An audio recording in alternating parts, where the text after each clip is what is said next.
Super support में आपका स्वागत है। दोस्तों आज हम बात करेंगे जूनियर असिस्टेंट 2019 की वैकेंसी के बारे में, जिसमें 1186 पद थे और आगे चल के कुछ पद बढ़ गए थे, जिसमें 1400 कुछ हो गए थे।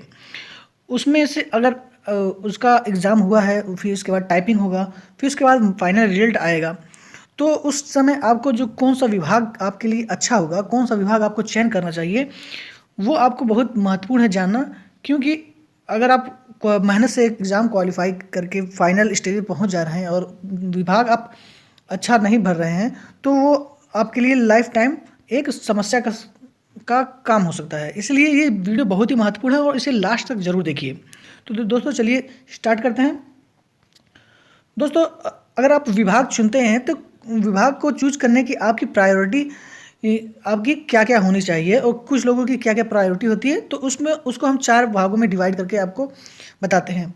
कुछ लोगों का प्रायोरिटी होता है, उद्देश्य होता है विभाग को चूज करने का पावर एंड रॉयल्टी, यानी कि पावर और आपका कुछ लोग पद चाहते हैं पावर के लिए, थोड़ा सा पावर हो, और रॉयल्टी यानी कि भौकाल कैसा थोड़ा सा बनाने के लिए वो कौन सा विभाग आप भरेंगे कि ये पावर और रॉयल्टी आपको मिले।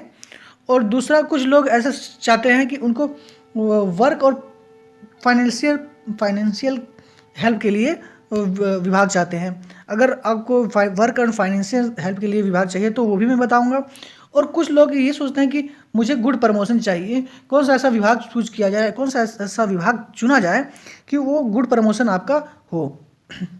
और कुछ लोग ये सोचते हैं कि मैं आगे पढ़ना चाहता हूँ, प्रिपरेशन करना चाहता हूँ और लर्निंग करना चाहता हूँ, तो इसलिए उन्हें कुछ छुट्टियों की ज़्यादा ज़रूरत रहती है और कम काम का प्रेशर कम हो, तो कौन सा विभाग उनके लिए बेहतर होगा, इन सब चीज़ों के बारे में बात करेंगे दोस्तों। और वीडियो स्टार्ट करने से पहले मैं आपको बता देता हूँ कि अगर आप विभाग जब भी चूज करिए तो आप अपने एजुकेशन के आधार पे, आपका एजुकेशन क्या है उस आधार पे भी विभाग आप चूज करिए।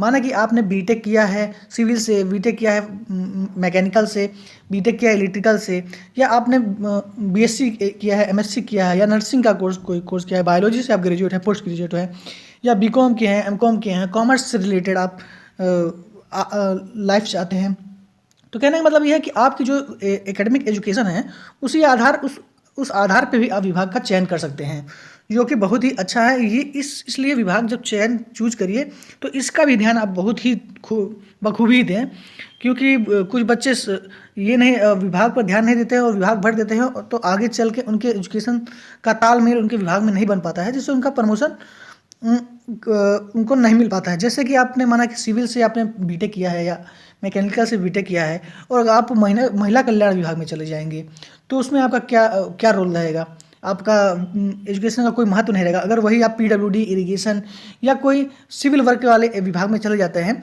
और सिविल इंजीनियरिंग से आप बीटेक या पॉलिटेक्निक किए हैं, तो आपका काफ़ी उसमें हेल्प मिल जाता है, काफ़ी आपको प्रमोशन का चांसेस बढ़ जाता है।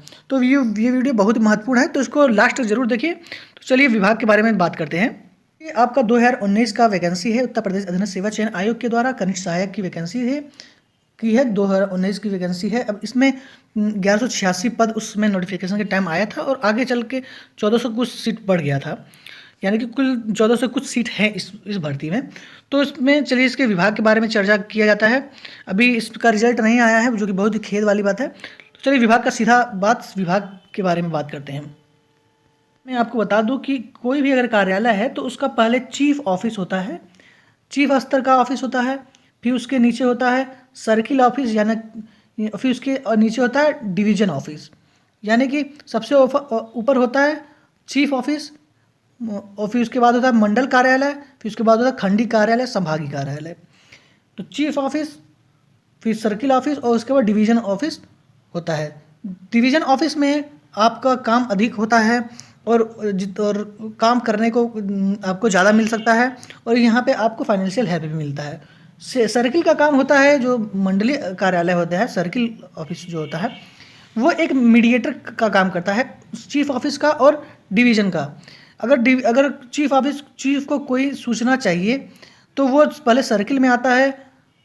अगर चीफ को कोई सूचना चाहिए तो वो पहले सर्किल पे जाता है, फिर सर्किल का काम होता है वो डिवीज़न से वो सूचना लेकर, फिर डिवीज़न से सूचना लेकर चीफ को पहुंचा दें।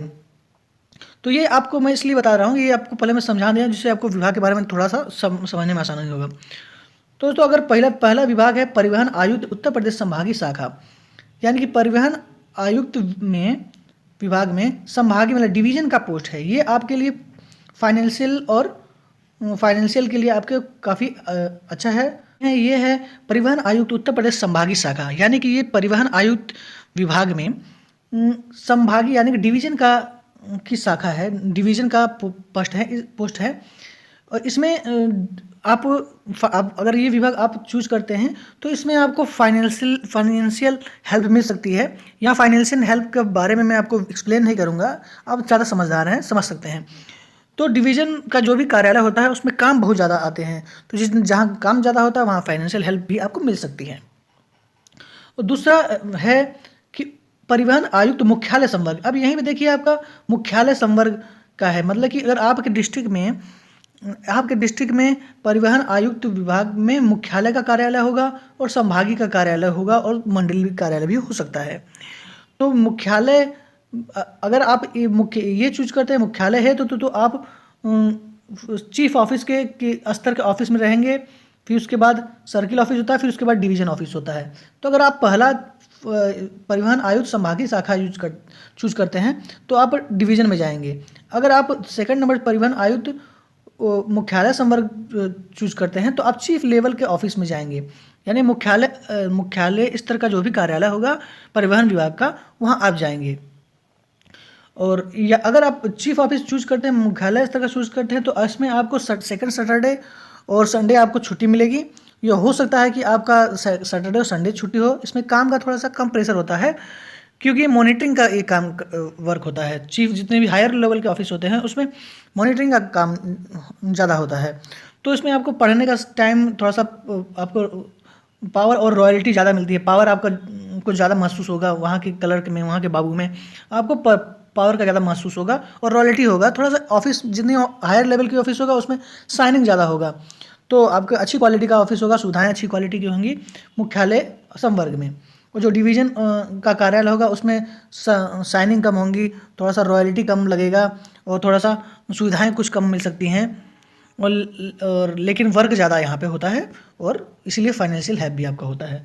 तो आप अपने स्तर से सोच सकते हैं कि किस लिए आपको कैसा विभाग चाहिए, तो ये आप देखते रहिए।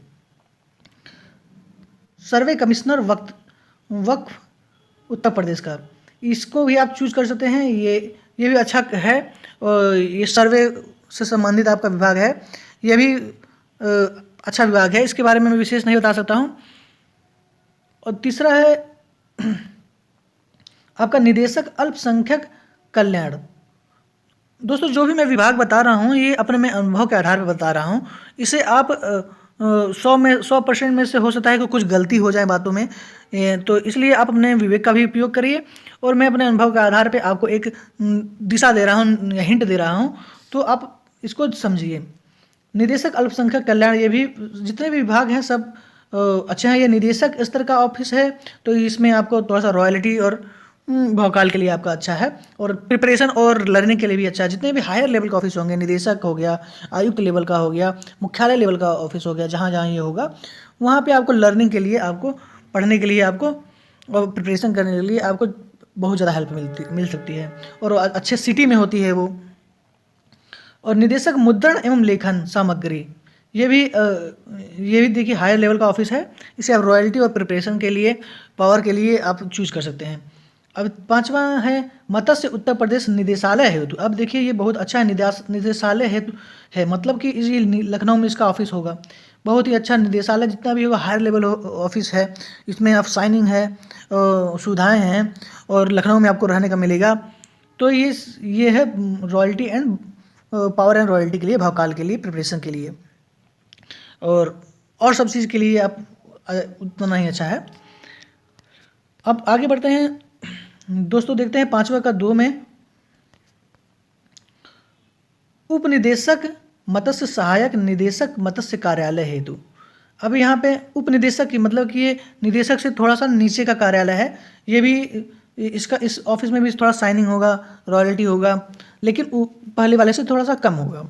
प्रिपरेशन के लिए आप कर सकते हैं। अगर आप मत्स्य से संबंधित कोई कोर्स किए हैं तो ये विभाग आप चूज कर सकते हैं। अब छठवां है निदेशक वित्तीय सांख्यिकी निदेशालय। अभी देखिए वित्तीय सांख्यिकी निदेशालय, ये इसमें अगर आपने एमकॉम किया है, बीकॉम किया है, कॉमर्स से संबंधित कुछ आपने कोर्स किया है, कोई आपका कॉमर्स से संबंधित बीकॉम एमकॉम किया है तो इससे आप चूज कर सकते हैं। ये भी अच्छा विभाग है, निदेशक स्तर का है। अब ये आते हैं सातवां का ए में, कार्यालय प्रमुख अभियंता उत्तर प्रदेश लोक निर्माण विभाग। लोक निर्माण विभाग का मतलब पीडब्ल्यूडी। ये बहुत ही महत्वपूर्ण विभाग है, बहुत ही अच्छा विभाग है। इसको आप अगर आपने पॉलिटेक्निक या बीटेक आपने सिविल से किया है तो ये आप जरूर ही चूज कर लीजिए, क्योंकि इसमें अगर आप चूज करेंगे सातवां का ए विभाग चूज करेंगे और आपने पॉलिटेक्निक सिविल से किया है या बीटेक सिविल से किया है तो इसमें आपका कनिष्ठ सहायक यानी जूनियर असिस्टेंट के पद पे काम करते हुए 7वें या 8वें साल बाद आप हो सकता है जेई डायरेक्ट बन जाएं, जेई बन सकते हैं। अगर आप बीटेक किए हैं तो एई भी बन सकते हैं, सहायक अभियंता। और बहुत ही गजब का विभाग है पीडब्ल्यूडी। और अगर आप इंजीनियर बन जाते हैं तो बहुत ही आगे बढ़ सकते हैं। अगर आपने बीटेक किया है तो इसमें आप डायरेक्ट एई बन सकते हैं अगर सिविल से। लेकिन तो ये आप अगर सिविल से बीटेक या पॉलिटेक्निक किया है तो ये निश्चित रूप से आप इसको प्रथम नंबर पे चूज करिएगा। अब बात करते हैं सेकंड नंबर सातवां का दूसरा में है। अब इसमें देखिए कार्यालय प्रमुख अभियंता उत्तर प्रदेश लोक निर्माण विभाग वृत्तीय कार्यालय है। तो अब यहाँ पे ये भी देखिए सर्किल ऑफिस है। ये इन दोनों में मैं आपको बता देता हूँ, थोड़ा अंतर बता देता हूँ इन दोनों में। अब ये देखिए क्षेत्रीय प्रमुख अभियंता, अब ये डिवीजन ऑफिस है। इसे आप चूज करेंगे जब तो ये आप डिवीजन में रहेंगे, फाइनेंशियल एंड वर्क के लिए अच्छा है ये। और ये देखिए सर्किल ऑफिस यानी कि मंडलीय स्तर का कार्यालय है, मंडलीय स्तर का कार्यालय है। इसको आप चूज करेंगे तो आप चीफ और डिवीजन के मीडिएटर के रूप में आप कार्य करेंगे। तो लेकिन आप किसी भी कार्यालय को चूज करिए। और आप अगर बीटेक सिविल या पॉलिटेक्निक सिविल से किए हैं तो चाहे आप सर्किल में रहिए, चाहे डिवीजन में रहिए या चीफ में रहिए, तो आप निश्चित रूप से जेई और या ए बन जाएंगे अपने क्वालिफिकेशन के अनुसार। तो अगर आप सिविल से पॉलिटेक्निक या बीटेक सिविल से किए हैं तो निश्चित रूप से आप इसे चूज करिए। अब आठवें नंबर का आबकारी आयुक्त। अब ये अगर आप फाइनेंशियल और वर्क के लिए चूज करना चाहते हैं तो ये विभाग आप चूज कर लीजिए। आबकारी के बारे में आपको बताने की आवश्यकता तो है नहीं, बहुत अच्छा विभाग है, जाना माना विभाग है।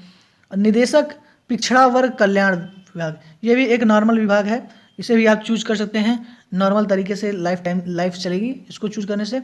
लेकिन ये भी निदेशक स्तर का है ऑफिस, तो इसमें साइनिंग और रॉयल्टी रहेगी। और निदेशक दिव्यांगजन सशक्तिकरण, ये भी आप चूज कर सकते हैं। निदेशक स्तर पे अगर आप रहेंगे तो उसमें जितने भी दिव्यांगजन के सशक्तिकरण से संबंधित काम करेंगे। अगर आप नॉर्मल आपका एजुकेशन है तो इसको आप जरूर चूज कर लीजिए। विधि विज्ञान प्रयोग महानगर, अब अगर आपने ये देखिए इसमें है विधि विज्ञान प्रयोगशाला परिसर महानगर लखनऊ। अब इसको आप चूज कर सकते हैं। हो सकता है इसमें अगर आप बीएससी किए हैं साइंस से या एमएससी किए हैं साइंस से तो हो सकता है ये विभाग आपके लिए हेल्पफुल हो सकता है। तो अगर बीएससी एमएससी किए हैं तो इसको आप चूज कर सकते हैं। अब 12वां है वसीकाधिकारी वसीका कार्यालय। अब इसके बारे में मुझे उतना जानकारी नहीं है तो इस पर मैं ज़्यादा बता नहीं सकता हूं, अगर इसे आप रेंडमली डाल सकते हैं। अब यहाँ पे आप दोस्तों देखिए कार्यालय निदेशक विद्युत सुरक्षा उत्तर प्रदेश।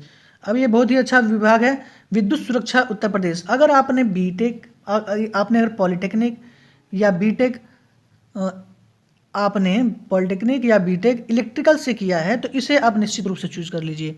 हो सकता है कि विद्युत सुरक्षा विभाग चूज करने से इसमें आपको आपका डिग्री के अनुसार, आपके योग्यता के अनुसार आपको जे या ए बना दिया जाए।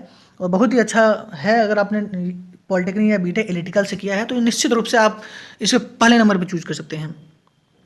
मैं आपको बताता चलता हूँ कि अगर आपने 1 से लेकर 10 तक जो विभाग चूज किया है उसी में से आपको लगभग 90% आपको वही मिल जाएगा आपके नंबर के अनुसार। तो बहुत विभाग ध्यान से चूज करिए और जो पहले से तीसरे नंबर तक जो विभाग चूज करेंगे उसे आप बहुत ही ध्यान से चूज करिए, क्योंकि अक्सर वही फर्स्ट से तीसरे नंबर तक आपको विभाग मिल जाता है। 14वां के बारे में बात करेंगे स्थानीय निधि लेखा परीक्षा विभाग। स्थानीय निधि लेखा परीक्षा विभाग, ये एजुकेशन से संबंधित विभाग है। आप इसे नॉर्मल आपका एजुकेशन है तो इसे आप चूज कर सकते हैं। नागरिक सुरक्षा निदेशालय, अब ये निदेशालय है, इसे आपका नॉर्मल एजुकेशन है और आप रॉयल्टी और शाइनिंग लाइफ में चाहते हैं तो इसे आप चूज कर सकते हैं। सहकारी समितियां एवं पंचायतें, नवातल इंदिरा भवन लखनऊ, इसे आप लखनऊ में अगर चाहते हैं, नॉर्मल एजुकेशन है और लखनऊ में रहना चाहते हैं तो इसे आप चूज कर सकते हैं। अब राज्य निर्वाचन आयोग लखनऊ, अगर आप लखनऊ में रहना चाहते हैं और निर्वाचन से संबंधित विभाग चाहते हैं तो इसे आप चूज कर लीजिए, रॉयल्टी रहेगा और वकाल रहेगा। महानिदेशक पर्यटन उत्तर प्रदेश विभाग, ये भी बहुत अच्छा विभाग है, इसे आप चूज कर सकते हैं। ये इसमें भी अगर आप चूज करते हैं तो आप लखनऊ में रह सकते हैं। निदेशक सूचना एवं जनसंपर्क विभाग, दोस्तों मैं आपको पहले ही बता दिया हूँ कि जो भी निदेशक होगा, मुख्यालय स्तर का जो भी कार्यालय होगा, उसमें रॉयल्टी और साइनिंग रहेगा, सुविधाएं आपको मिलेंगी, ये पावर आपका रहता है, इसको भी ध्यान दे सकते हैं। और जितना भी नीचे स्तर का कार्यालय होता है उसमें वर्क ज़्यादा होता है, फाइनेंशियली हेल्प आपको ज़्यादा मिलती है, और जो भी और अपना एजुकेशन को भी ध्यान में देते रहिए। अब समाज कल्याण निदेशालय, अगर आपने ये दोस्तों समाज कल्याण निदेशालय ये भी बहुत अच्छा विभाग है। अगर आपने BA सोशियोलॉजी से किया है या MA सोशियोलॉजी से किया है और MA सोशियोलॉजी से किया है और एजुकेशन जो सोशियोलॉजी से संबंधित है तो इसे आप चूज कर सकते हैं। अब ये है, अगर आप कानपुर में रहना चाहते हैं, आयुक्त निदेशक हथकरघा वस्त्र उद्योग उत्तर प्रदेश कानपुर, अगर आप कानपुर से हैं या कानपुर से सटे किसी ज़िले में हैं और आपका नॉर्मल एजुकेशन है और आप थोड़ा सा रॉयल्टी और पावर के लिए नौकरी चाहते हैं। पावर का कहने का मतलब ये मेरा है कि आप अपने विभाग में थोड़ा सा पावर आपको महसूस होगा, ऐसा नहीं कि बहुत ज़्यादा आपके पास पावर हो जाएगा, ऐसा कुछ नहीं है। बस अपने विभाग में जैसे कि कोई विभाग है, अगर हायर लेवल का ऑफिसर रहता है तो उसमें पावर का जितना भी ऊपरी का या जितना भी हायर लेवल ऑफिसर होता है तो वहाँ पे पावर आपको ज़्यादा महसूस होगा। कहने का मतलब यह है कि अगर आपका चीफ ऑफिस है, सर्किल ऑफिस है, डिवीजन ऑफिस है, तो चीफ ऑफिस का जो जूनियर असिस्टेंट रहेगा वो ज़्यादा पावरफुल रहेगा डिवीजन ऑफिस के जूनियर असिस्टेंट्स के, और सर्किल ऑफिस का अगर जूनियर असिस्टेंट बनते हैं तो डिवीजन स्तर से ज़्यादा पावरफुल रहता है। बस यही बातें हैं, पावर का मतलब यही है, तो और कोई बात नहीं है पावर से मतलब। और सब चीज़ मैंने बता ही दिया। दोस्तों अगर वीडियो पसंद आए तो प्लीज़ लाइक करें और चैनल को जरूर सब्सक्राइब करें, और चैनल जरूर सब्सक्राइब कर लीजिए क्योंकि जो भी मैं आगे वीडियो डालूंगा तो आपको वो नोटिफिकेशन मिल जाएगा। और कोई भी कमेंट हो, कोई भी आप जानकारी चाहते हैं तो प्लीज़ कमेंट बॉक्स में ज़रूर कमेंट करिए, और वीडियो को अपने दोस्तों के पास ज़रूर शेयर करिए, क्यों जो अगर आप कोई भी दोस्त आपका एग्ज़ाम दिया हो या उसको ज़रूर ये शेयर करिए। अगर शेयर करेंगे तो मुझे बहुत खुशी होगी। दोस्तों अगर वीडियो पसंद आया तो प्लीज़ लाइक करें, चैनल को जरूर सब्सक्राइब करें। थैंक यू, धन्यवाद, वंदे मातरम।